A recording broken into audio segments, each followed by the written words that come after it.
꿈과 사랑의 찬양대 귀한 찬양 감사합니다. 이제 각 구역별로 했던 특송과 시간들이 다 지나간 것 같습니다. 뭔가 허전하네요. 점점점 구역이 많아지고 할 수 있는 특송과 또 소개가 더 많아졌으면 좋겠습니다. 오늘 함께 나눌 하나님의 말씀은 마태복음 5장 38절로 48절까지의 말씀입니다. 마태복음 5장 38절로 48절까지의 말씀을 저와 한 절씩 교독하도록 하겠습니다.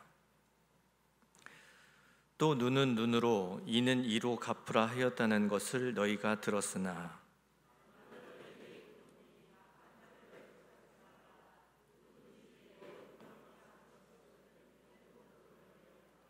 또 너를 고발하여 속옷을 가지고자 하는 자에게 겉옷까지도 가지게 하며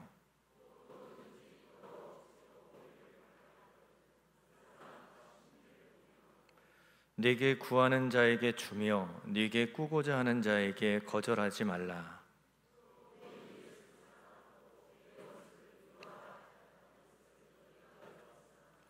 나는 너희에게 이르노니 너희 원수를 사랑하며 너희를 박해하는 자를 위하여 기도하라.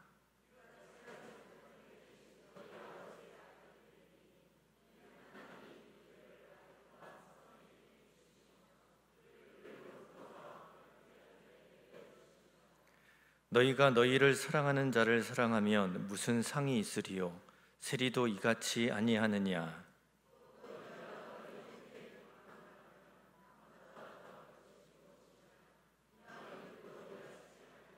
함께 읽습니다.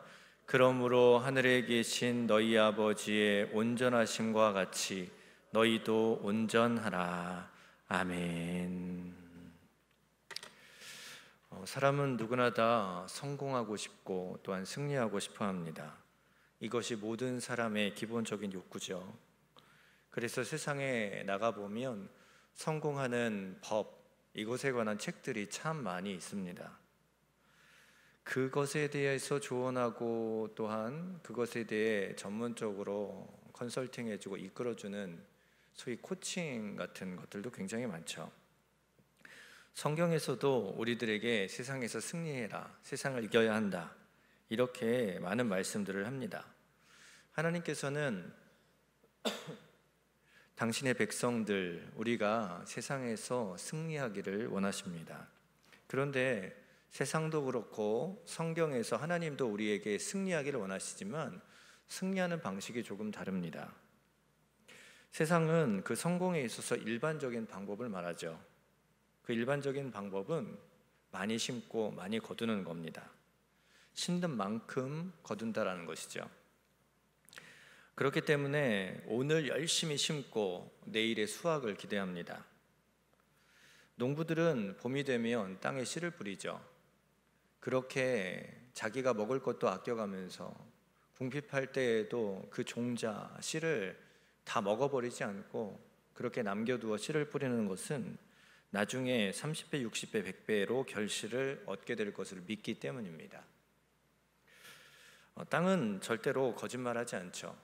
뿌린 대로, 가꾼 대로 그렇게 열매 맺어 우리에게 돌아오곤 합니다. 사람을 차별하지도 않고 사람에 따라서 아첨하지도 않죠. 그 필요하고 열심히 수고한 대로 그렇게 내어줍니다. 이게 땅의 법칙이죠.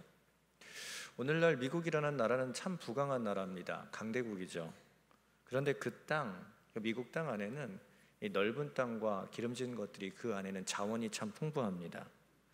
기름이 흘러넘치고 천연가스가 터져나오고 우리나라보다 정말로 넓은 땅인데 쓸모없는 땅인 것 같은데 그런 땅에 자원들이 참 무궁무진하죠. 미국의 개척 역사를 보면 미국이 처음 시작할 때 믿음의 조상들이 기도하면서 이 신앙을 지키기 위해서 자유의 땅을 찾아 떠난 곳, 그래서 도달하게 된 곳이 바로 미국입니다. 그 믿음의 꽃을 피우겠다고 하나님을 향한 신앙을 마음껏 펼치겠다고 그 일념 하나로 모험의 길을 떠났던 것이죠. 그리고 그 땅에 터전을 그렇게 삼았고 거기에 복음을 심었고 그렇게 오늘의 미국이 건설된 겁니다. 그래서 오늘 그 후손들이 그들이 뿌렸던 그 씨앗들을 오늘 먹는 것이죠.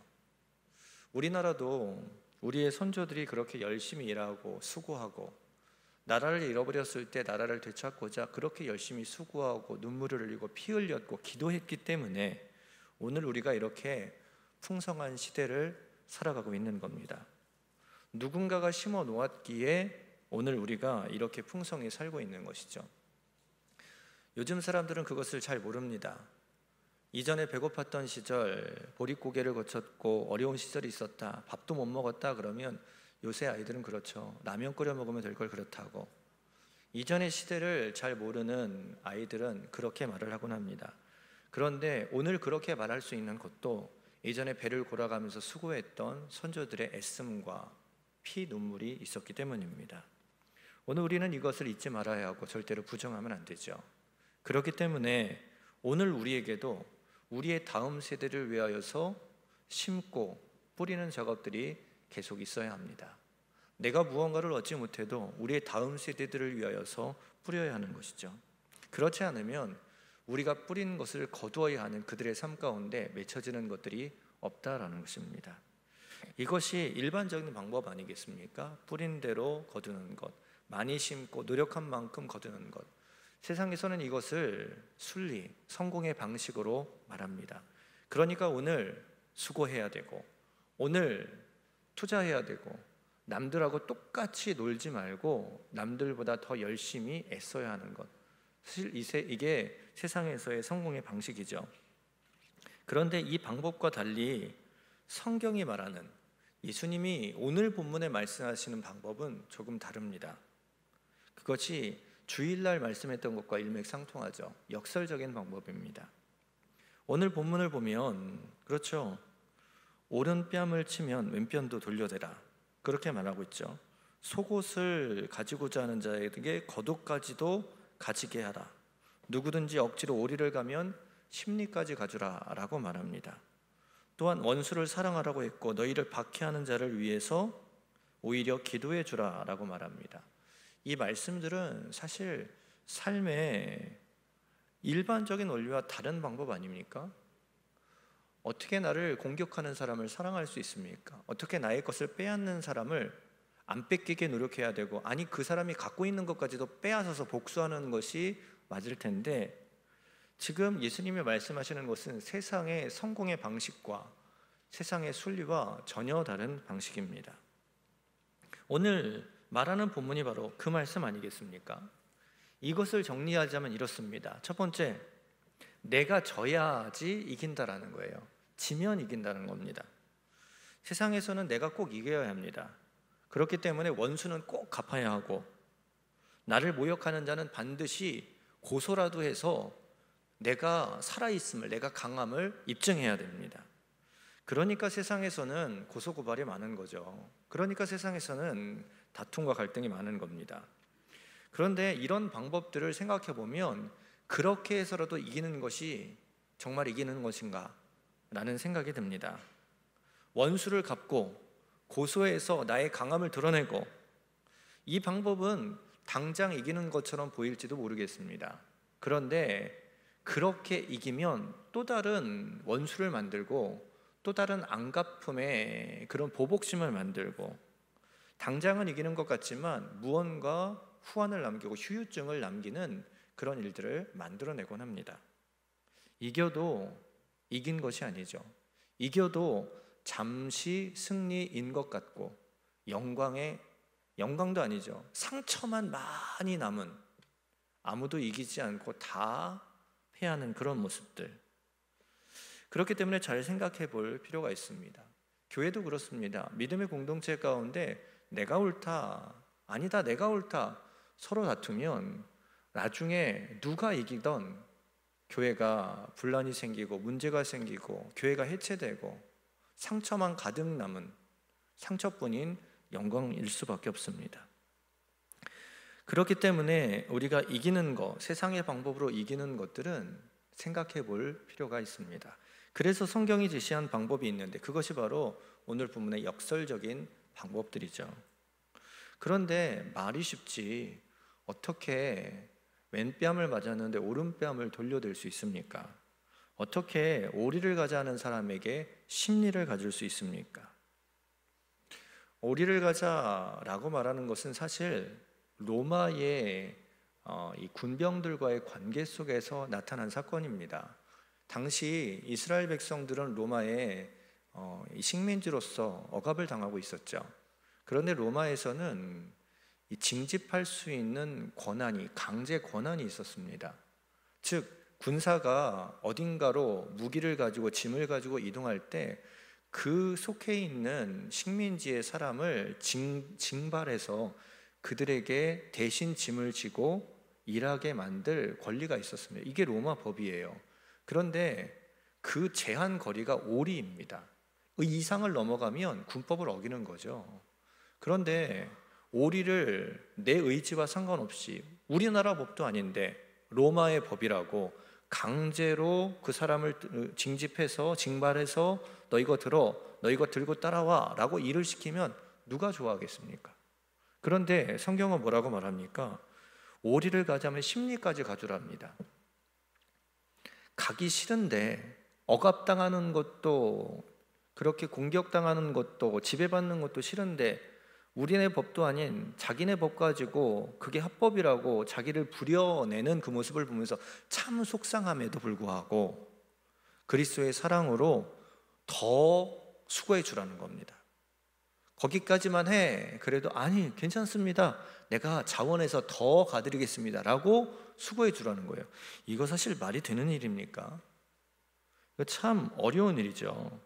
그런데 이 말씀을 진지하고 좀 깊게 생각해 보면 이것이야말로 근본적으로 이기는 방법이다라는 것을 알 수 있습니다. 그래서 이 말씀이 신비로운 말씀이라고 말하는 거예요. 좀 깊이 생각해 보십시다. 이 세상에 많은 문제들이 발생합니다. 우리가 원치 않은데도 자꾸만 우리의 삶에 문제들이 자꾸만 발생을 하죠. 없었으면 좋겠는데 자꾸만 문제들이 발생합니다. 갈등이 생기고 다툼이 생기고 어려움이 생깁니다. 그런데 잘 생각해 보면 대부분 내가 이기려고 해서, 내가 승리하려고 해서 발생되는 것들이 참 많습니다. 재산 싸움도, 이 재물에 관한 것도 내가 더 가지려고 하니까 물분이 생기고, 내가 가지려고 하니까 잡음이 생기고, 관계가 깨지고 문제가 발생하는 겁니다. 가족과의 갈등도 내가 이기려고 하다 보니까, 서로 주도권을 가지려고 하니까, 내가 조금 더 재정을 많이 쓰려고 하니까 내가 이기려고 해서 발생하는 것이고, 교회 안에서의 문제도 그것 아니겠습니까? 내 목소리가 커져야 되고, 내 의견이 관철되어야 되고, 내가 다른 사람보다, 내가 누구보다 이렇게 이기려고 하니까 발생되는 것들이 대부분입니다. 그래서 예수님은 이 모든 문제들이 해결되는 방법을 역설적인 방법으로, 오히려 져주라, 오히려 져주면 모든 문제가 풀어진다, 이렇게 말하고 있는 겁니다. 우리들이 이 역설적인 방법, 지면은 이긴다 알고는 있죠. 알지만 잘하지 못하는 것이 이겁니다. 어느 부잣집과 가난한 집이 이웃해서 살았습니다. 재정이 많고 넉넉한 집이 부잣집이죠. 그런데 이 집은 크고 화려함에도 불구하고 매일 싸우는 소리가 끊이지 않았습니다. 그런데 아랫집, 가난한 집은요, 초라하고 집도 작고 허름하지만 거기에서는 매일 웃음소리가 끊이지 않는 겁니다. 하루는 부잣집 사람이 이 가난한 집 사람과 만나는 일이 있었는데 물어봤답니다. 도대체 매일 웃음소리가 들리는 이유가 뭡니까? 그랬더니 가난한 집 주인이 이렇게 대답했다고 합니다. 우리는 뭔가 일이 생기면 내 탓입니다, 내 탓입니다, 이렇게 말한다는 겁니다. 그러니까 싸울 일이 없다라는 것이죠. 서로 먼저 지니까 갈등 자체가 성립이 안 되는 겁니다. 내 탓이라고 말하니까 갈등이 해결되는 것만이 아니라 서로가 서로를 존중하고 이해하고 사랑하는 모습으로 만들어지더라는 겁니다. 내가 지니까 결국 모두가 이기게 되는 것이죠. 이것이 역설적인 방법입니다. 내가 지면 손해일 것 같은데 사실은 아니라는 것이죠. 한국 교회도 항상 부흥했던 때가 있습니다. 그 부흥의 시기가 참 꺾였죠. 한참 부흥했을 때의 교회는 세상을 향하여서 책임 있는 소리들을 참 많이 냈습니다. 그래서 교회가 세상을 감당해야 된다, 세상의 빛과 소금이 되어야 한다라는 이 책임 의식이 굉장히 강했기 때문에 사회가 병들고 사회에 문제가 많이 발생하면 발생할수록 우리가 먼저 깨끗해져야 된다라는 이야기들을 참 많이 했습니다. 한국 사회가 그런 모습에서 카톨릭이 1980년대 네타시오라는 운동을 하기 시작했습니다. 사회가 어둡고 도덕적으로 타락했을 때 내가 먼저 겸손하게 내 탓이라는 것, 내가 먼저 깨끗해져야 한다, 내가 먼저 더러워졌다는 걸 인식하며 카톨릭이 네타시오라는 슬로건을 가지고 그렇게 움직였다는 것이죠. 거기에 기독교도 도전을 받아서 사회를 조금 더 밝게 만드는 빛과 소금의 역할을 감당하기 위하여서 근검절약, 무언가를 아껴 쓰고 절제하자는 운동들을 펼치기 시작했습니다. 모두가 네타시오라고 그렇게 겸손하게 엎드릴 때, 사회에서 빛과 소금의 역할을 감당하려고 나아갔을 때, 그때의 기독교는 많은 존중을 받았고 많은 높임을 받았습니다. 그런데 시간이 지나면 지날수록 교회는 교회의 성장에 목숨을 걸게 되었고, 교회의 부흥에 초점을 맞추게 되었고, 교회가 잘 되는 것에 서로 앞다투어서 그렇게 관심을 갖기 시작했습니다. 그러니까 교회 성장하기 그렇게 교회의 이론 중에 만들어지게 되었고, 배가하고 부흥하는 것, 이것에 대해서 초점을 맞추게 되었습니다. 이것이 나쁘다는 것은 아닙니다. 그런데 내가 승리하고 내가 잘 되려는 관점을 갖다 보니까 오히려 거기에서 문제가 생기더라는 거예요. 점점 낮아질수록, 점점 베풀수록, 점점 저어갈수록 오히려 교회는 부흥하고 성장하고 존경받게 되는 것 같습니다. 내가 지면 손해일 것 같은데 결국은 이기게 된다는 것이죠. 모두가 이기는 결과, 모두가 함께 살아나는 결과가 만들어진다는 겁니다. 이것이 성경이 말하는 역설적인 삶의 승리의 모습이다라는 것이죠. 두 번째, 오늘 본문에서 나타난 그 내용을 말하자면 내가 죽어야 산다는 겁니다. 내가 죽어야 산다. 내가 져야 결국 내가 이기게 되고, 또 내가 죽어야 결국 내가 살게 되는 겁니다. 이것도 역설의 방법이죠. 여러분, 부활은요, 죽음 없이는 이루어질 수 없는 겁니다. 십자가에서 철저히 죽어야, 철저히 생명을 내어놓아야 부활의 영광에 놓이게 된 겁니다. 그리스도께서 부활의 영광을 얻으신 것은 십자가에서 그 달리기까지 고통당하셨고 조롱당하셨고 그리고 피와 물을 흘려서 죽으셨기 때문입니다. 주 안에서 내가 죽어야 새 삶이 주어지는 것, 이게 기독교에서 말하는 근본적인 진리 아니겠습니까? 예수님께서 십자가에 철저하게 죽으셨을 때 예수님을 못마땅하게 여겼던 사람들은 이거 다 끝났다라고 생각했을 것입니다. 그런데 예수님은 그 사람들의 생각과 판단을 다 뒤집어 엎으시고 3일 만에 다시 부활하셨죠. 그때 예수께서 부활하셨다는 소식을 듣고 가장 두려워했던 사람들이 누굴까요? 예수님께 사형을 선고했던 빌라도, 예수님께 사형을 선고했던, 그렇게 빌라도를 몰아쳤고 여론을 그렇게 몰아가게 했던 대제사장들과 바리새인들과 율법학자들, 종교 지도자들, 그리고 예수님을 죽이고자 거기에 동조했던 헤롯 왕, 또 예수님을 직접 십자가에 못 박혀 죽게 만든 로마의 군인들, 그들 모두가 예수님의 부활의 소식을 듣고 놀랐을 겁니다. 아니, 두려워했을 겁니다. 이긴 줄 알았지만, 예수님은 쓸모없는 존재인 것 같았지만 부활하심으로 그들 모두를 이기신 것이고, 무엇보다 사망의 권세, 사단의 권세를 물리치시는 예수님은 승리를 만들어내신 겁니다. 생각해보면 정말 역설적인 것이죠. 죽었기 때문에 승리한 것이고, 죽었기 때문에 모든 것들을 그렇게 완성하신 겁니다.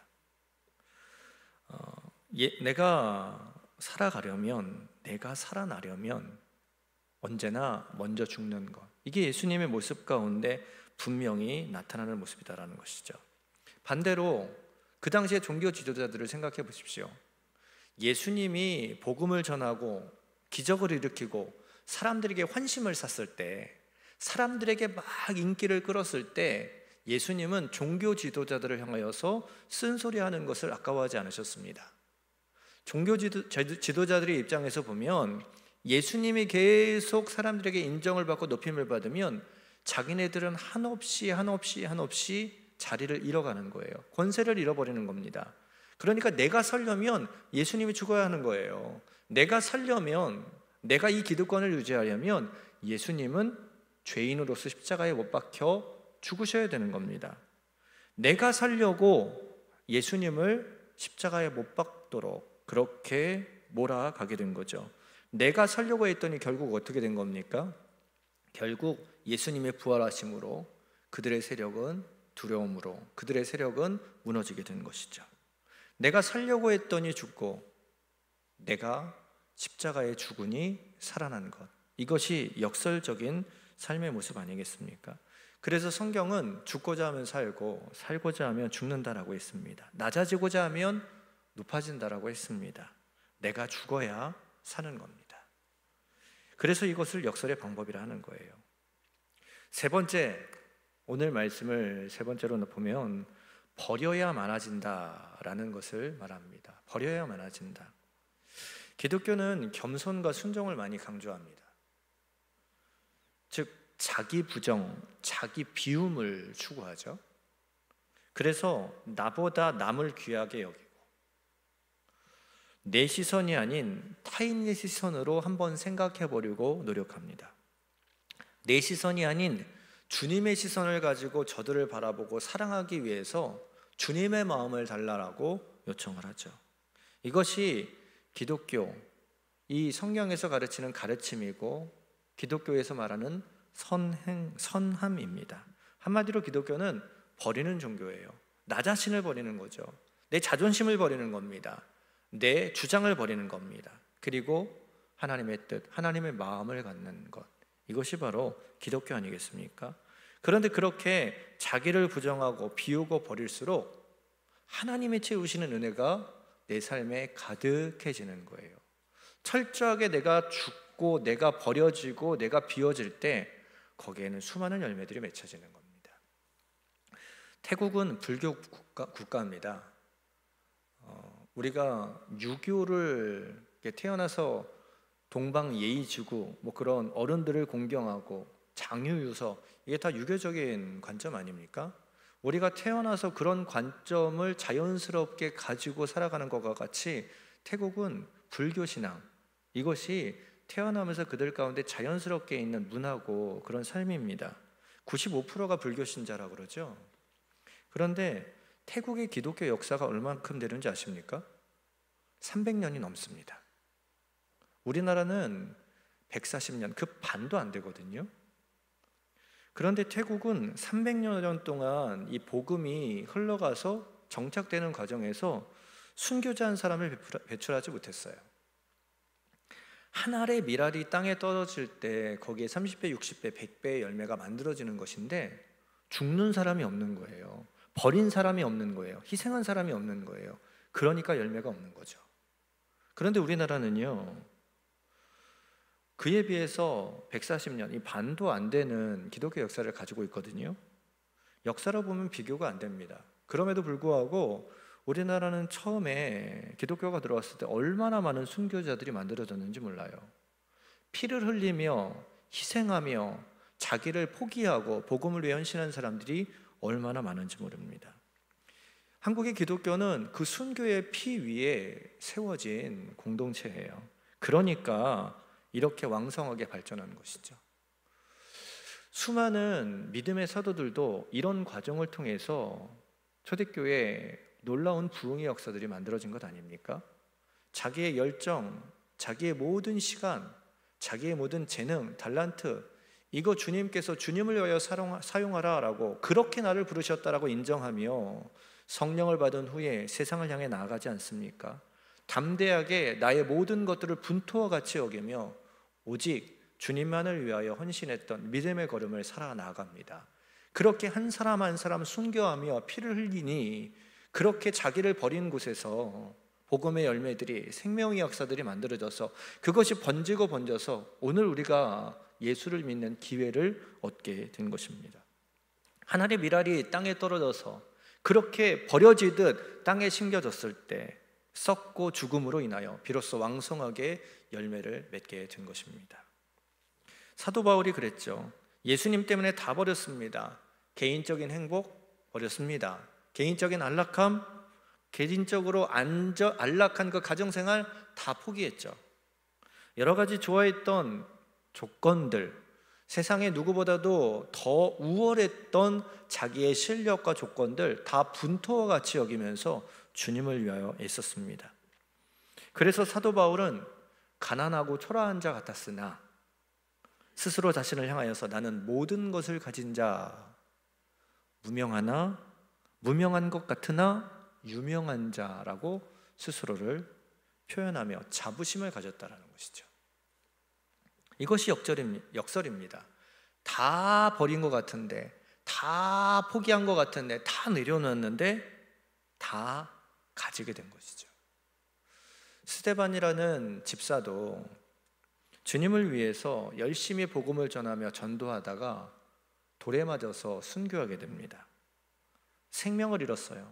가장 귀한 것을 잃은 것 아닙니까? 다 잃은 겁니다. 그럼에도 불구하고 웃으면서 그는 자신의 죽음을 맞이했죠. 많이 가진 사람들보다 더 행복한 모습으로 자기 인생의 마지막을 장식한 겁니다. 기독교는 이래서 역설의 종교인 거예요. 헌금 생활도 마찬가지입니다. 어떻게 내 주머니에서 내가 피땀 흘려서 번 나의 재물을 교회를 위하여, 하나님을 위하여 그렇게 내놓을 수가 있습니까?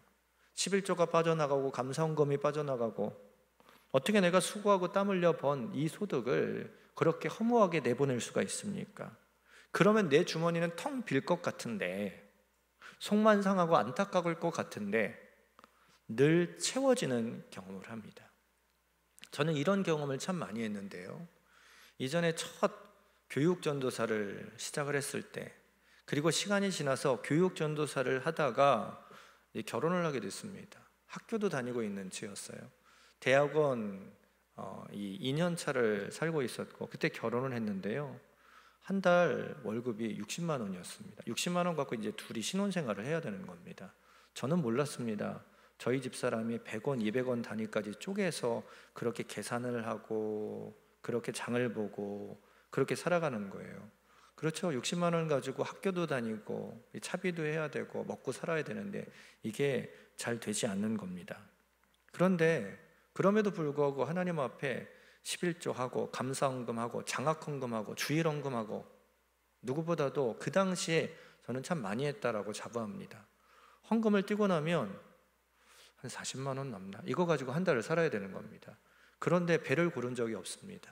날마다 까마귀와 같은 분들이 공급해 주시는 것으로 풍족하진 않지만 기쁘게, 불안하지만 그래도 감사하게 그렇게 하루하루를 살아갔습니다. 버리니까, 내려놓으니까 하나님이 채워주시는 경험들을 참 많이 하게 된 겁니다. 신앙의 세계는 채우려고 움켜쥐려고 하면 아무것도 가질 수 없습니다. 오히려 나를 비우고 내려놓으면 거기에 하나님이 채우시는 역사, 그 은혜들을 경험하게 되는 것이죠. 자기를 부정하고 자기를 부인해야 그때 비로소 십자가의 영광이, 그 은혜가 내 삶에 채워지는 겁니다. 그렇기 때문에 우리는 채우기 위해서는 버리는 훈련을 해야 됩니다. 성령을 내 안에 모셔드리기 위해서 내 안을 비우는 작업을 해야 하고, 내 삶 가운데 은혜를 채우기 위해서 내 안에 있는 죄들을 비우는 작업들도 해야 합니다. 이런 비우는 훈련, 내려놓는 훈련, 이런 훈련이 있을 때에 비로소 하나님의 채우시는, 공급하시는, 넉넉히 부으시는 은혜들을 경험하게 된다는 것이에요. 하나님의 미랄이 썩어야, 그렇게 내려져야 많은 열매를 맺는 겁니다. 어느 음식점이 장사가 너무 안 됐습니다. 그래서 주인이 너무 장사가 안 되니까 주방장을 내보내야 되겠다. 그리고 차라리 내가 조금 배워서 해야 되겠다. 그렇게 생각을 하게 됐습니다. 그래서 주방장에게 한 달 뒤에 그만두라고, 가게가 사정이 어려워서 그렇다고 통보하였습니다. 그러자 주방장이 자존심이 너무 상했습니다.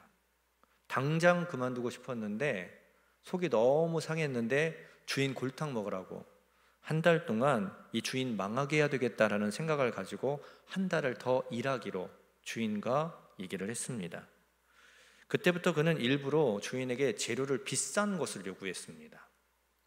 그리고 음식에 재료를 넣을 때 과하게 더 많이 넣었습니다. 고기를 넣을 때도 일부러 더 많이 넣었고, 양도 이게 나갈 때 평소보다 더 많은 재료를 넣어서 그렇게 내보냈습니다. 비싼 고기는 일부러 더 많이 넣었습니다. 서비스를 더 내보내라고 요청을 하면 이전보다 더 많이 내보냈습니다. 망하라고 작정한 거죠. 나를 이렇게 내보낸다고 이 가게 망해버려야 돼, 이런 마음을 가지고 그냥 막 퍼준 겁니다. 그런데 그렇게 한 달을 하고 나니까 손님들이 더 몰리기 시작했습니다. 문전성시를 이루게 되었죠. 그러다 보니까 문을 닫으려고 했던 가게는 오히려 기사회생해서 주방장을 내보내지 않은 것뿐만이 아니라 오히려 한 명을 더 고용하게 되었다고 합니다. 사람들이 이 방법을 잘 모릅니다. 아니, 알면서도 이런 행동들을 하지 못합니다. 왜냐? 아까워서요. 오늘 지금 내려놓는 것, 오늘 포기하는 것, 오늘 나눠주는 것, 이게 오늘 당장 손해인 것처럼 느껴지기 때문입니다. 그러니까 버리지 못하고, 버려야 하는데 버리지 못하니까 채우시는 역사도 경험하지 못하는 겁니다. 비우면, 비워내면, 주님을 위하여 비워내면, 믿음의 관점을 가지고 내려놓으면 하나님이 채우십니다. 이 명확한 역설의 진리를 우리가 알아야 한다는 겁니다. 그래서 오늘 본문은 이 역설의 삶을 지혜의 말씀으로써 우리에게 말해주고 있다는 것이죠.